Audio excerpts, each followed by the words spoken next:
Hi అండి, welcome to Jyothi Royals. ఈరోజు వచ్చేసి 10వ రోజు అనమాట అయ్యప్ప స్వామి పీఠం పెట్టి. ఇంకా ఈరోజు అయితే ఉదయాన్నే నేనే పూజ చేశాను. 9 రోజులకే నాకు అనిపించింది ఈసారి నేను పూజ చేయలేదే ఎట్లాగా ఎందుకనో. ఎప్పుడు నేను ఫస్ట్ పీఠం పెట్టి అయ్యప్ప స్వామి పటం పెడతానమాట ప్రతి సంవత్సరం. ఈ సంవత్సరం అయితే మా పెద్ద స్వామి చేతే పెట్టించాను. ఇంకా అయ్యప్ప స్వామి అనుకున్నాడేమో నీ చేతే పూజ చేపిస్తాను అని.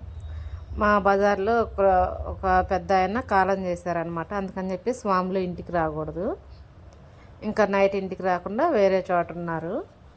ఇంకా ఉదయాన్నే నేనే పూజ చేశాను. ఆయన అనుగ్రహం ఉంటే ఒక్కోసారి మనం అనుకున్నది జరుగుతుందండి. ఆ దేవుడి అనుగ్రహం లేకపోతే ఏది జరగదు. శివుడు ఆజ్ఞ లేని ఏమైనా కుట్టదని అంటారు కదా, అట్లాగే మనం అనుకున్నవి జరగాలంటే కొన్నిసార్లు జరుగుతాయి, కొన్నిసార్లు జరగవు. ఇంక నేను స్వామికి పూజ చేసిన తర్వాత వీడియో తీస్తున్నాను. ఫుల్ వీడియో తీసేసి మామూలు షార్ట్ వీడియో తీద్దామని చెప్పి తీస్తున్నాను. మందార పువ్వుకి మధ్యలో మా చెట్టుకు పూసిన మల్లె పువ్వు ఉంటే పెట్టాను. నేను ఎప్పుడు అమ్మవారికైనా కూడా అట్లాగే పెడతాను, అది అట్లాగే ఉంటుంది. ఇవాళ మటుకి నేను వీడియో తీస్తుంటే కింద పడిపోయింది.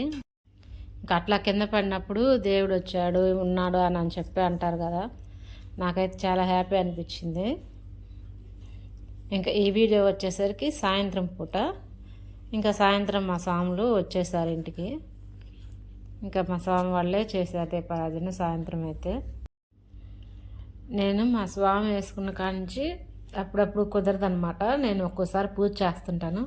1 ఇయర్ అయితే పూర్తిగా నేనే చేశానమాట, ఉదయం సాయంత్రం 40 రోజులు.